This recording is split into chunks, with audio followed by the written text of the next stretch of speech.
ल ठिकै छ। यसको आमाले पनि मलाई छोडेर गइहाले। जहाँ गए पनि जोसँग गए पनि भगवानसँग यही छ प्रार्थना मेरो। आओ छोरी भित्र। तिमीलाई मनपर्ने मिठो आलु हुदेरी बनाइरहेको छु। मिठो मानेर खाउला। हस् बाबा।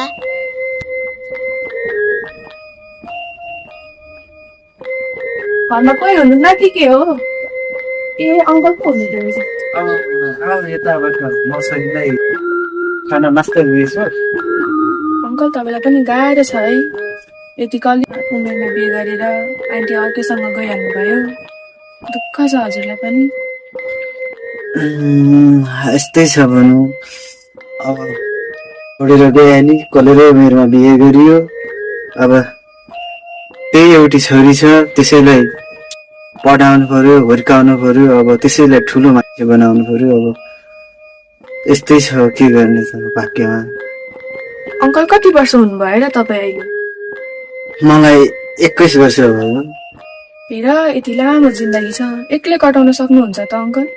बरु अर्को बिहे गर्नु तपाईँ। म त्यही भन्छु, अर्को बिहे गर्नुहोस्। खै अर्को बिहे गरेर पनि के हुने हो? त्यही एउटी छोरी छ, अब त्यसैलाई हुर्काउनु बढाउनु पर्यो। कहिलेकाहीँ त सोच्दैछु बिहे गरौँ कि भनेर। अब त्यत्रो छोरी छ, कसरी पत्याउँछ मलाई? बताइहाल्छ नि, भर्खर त 21 वर्ष लाग्नु भएको छ।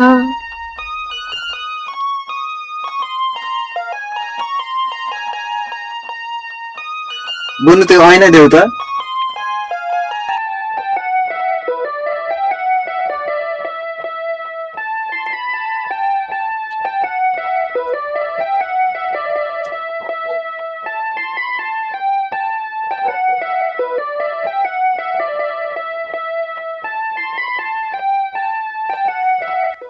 भुबो अङ्कल धेरै नहेर्नु, ह्यान्डसम नै हुनुहुन्छ।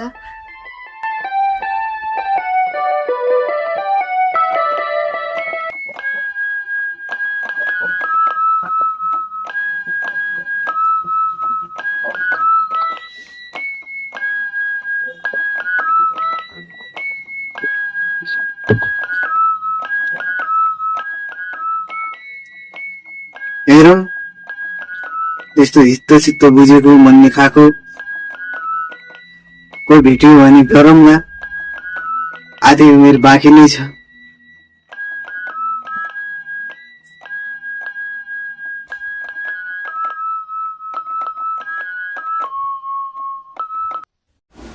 ल अङ्कल, म त गएँ।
ओहो बुनु, स्कुलबाट आयो? होमवर्क सक्यो त बहिनी? भर्खर सक्यो। हेरौँ त सबै गर्न आएर तिमीलाई। यस्तो कुरा पनि देख्नु।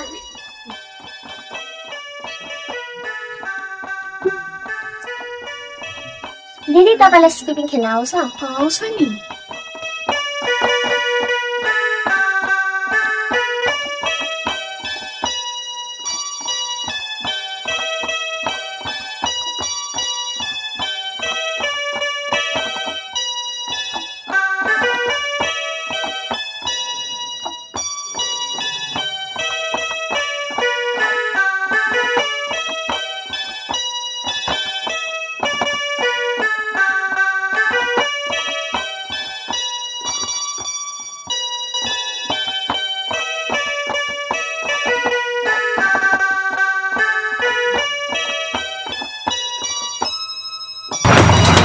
ए तिमी यता स्किङ खेल्नु बसिरहेको छौ होमवर्क गरिसक्यो गरिसक्यो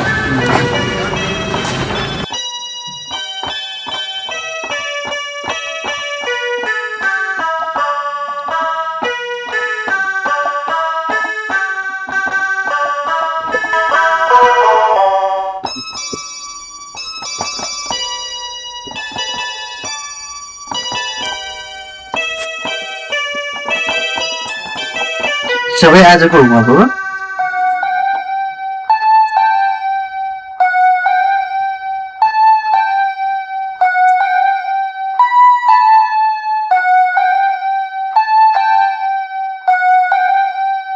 अङ्कल तपाईँलाई पनि गाह्रो छ है यति कलिलो उमेरमा बिहे गरेर आन्टी अर्कैसँग गइहाल्नु भयो दुःख छ हजुर हेर यति लामो जिन्दगी छ एक्लै कटाउन सक्नुहुन्छ बरु अर्को बिहे गर्नु त्यही भन्छु अर्को बिहे गर्नुहोस् बरु अर्को बिहे गर्नु त्यही भन्छु अर्को बिहे गर्नुहोस् बरु अर्को बिहे गर्नु त्यही भन्छु अर्को बिहे गर्नुहोस् बरु अर्को बिहे गर्नु त्यही भन्छु अर्को बिहे गर्नुहोस्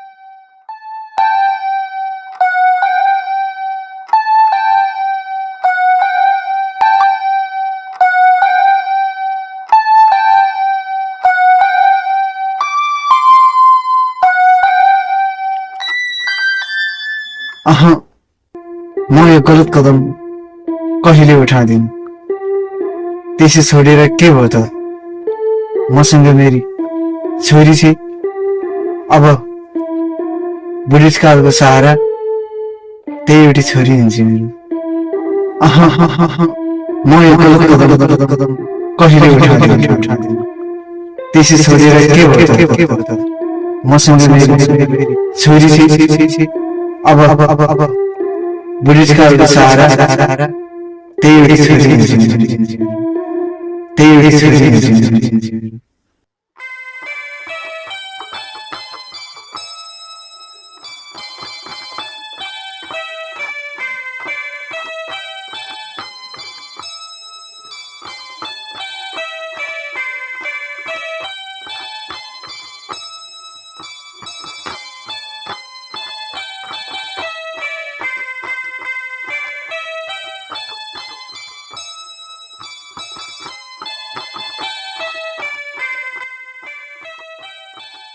के गर्दैछ अस्ताए धेरै दिनपछि भेट भयो कि विदेशतिर जाँदैछस् भन्ने सुनिरहेको थिएँ खोइ के जानु र विदेश त्यत्रो 6 वर्ष विदेशमा बसियो यता बुढी पहिलो गई इस अब त विदेशको नामै नलियो त पनि नजा विदेशतिर नाइ सबैको बुढी त्यस्तै कहाँ हुन्छ र मेरो बुढी त मैले उठभन्दा उड्ने बसभन्दा बस्ने सास फेर्ने सास फेर्ने यस्तो छ त्यस्तो सबैको त्यस्तै हुँदैन के छ त नि अर्को बिहे गर्ने सोचमा सोच के हो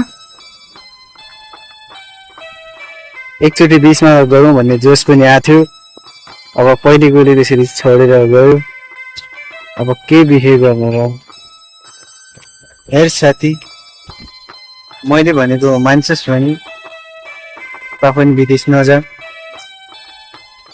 मैले पनि त कहाँ सोचेको थिएँ यस्तो हुन्छ भनेर त्यत्रो 6 वर्ष विदेशमा बसेको विदेशमा बसेर कमाएको धन पनि गयो लास्टमा बुढी नि पहिलो गयो अब त्यही एउटी छोरी छ त्यसैलाई हुर्काउनु पर्यो पढाउनु पर्यो पढाउनु पर्यो हुन त तेरो कुरा पनि सही हो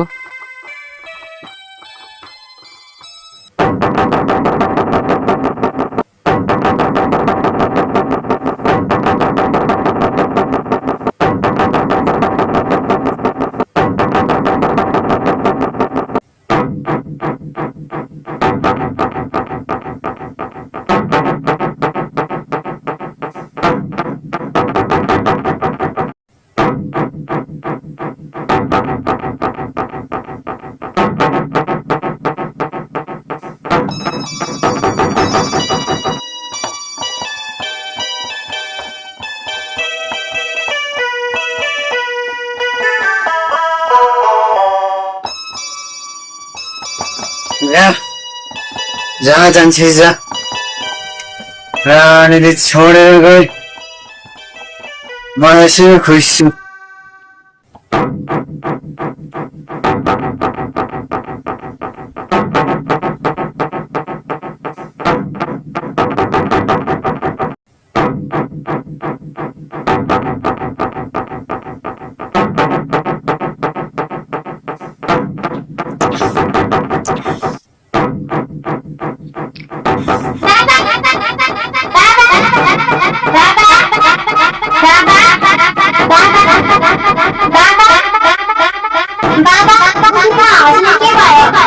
बाबा